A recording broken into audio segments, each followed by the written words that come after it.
So, as I was saying before in the story I was telling initially, your buyer's answer is already a distribution channel, and you maybe own a share of it already.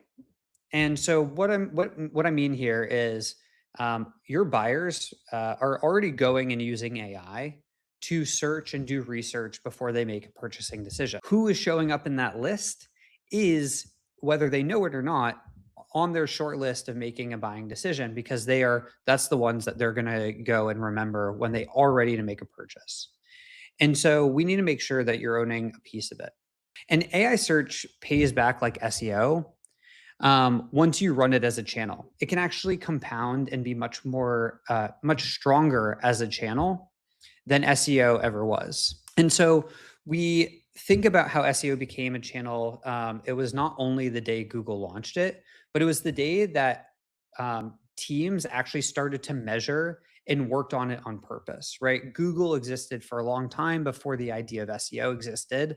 But when we realized that this is how individuals were actually doing their research, they're going to Google to search to make purchasing decisions. We then needed to counteract and build up SEO as a motion. And AI search is at that exact moment right now. And how cool is it that you are early to this and you're able to actually get ahead of it before? But the issue is, most teams, most people who are trying to think of AEO are treating it just like SEO. And the column on the left, describes that specifically. People are going and just asking if the model knows who they are. They get a yes or no, and they move on.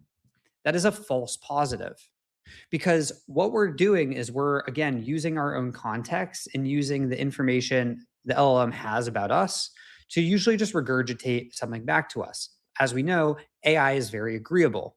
And so the column on the right is how we think about it as a channel. We want to show up where buyers are asking. We want to track the share of the answers, right? How many times are we getting cited in those answers? And then how many book calls are we actually getting?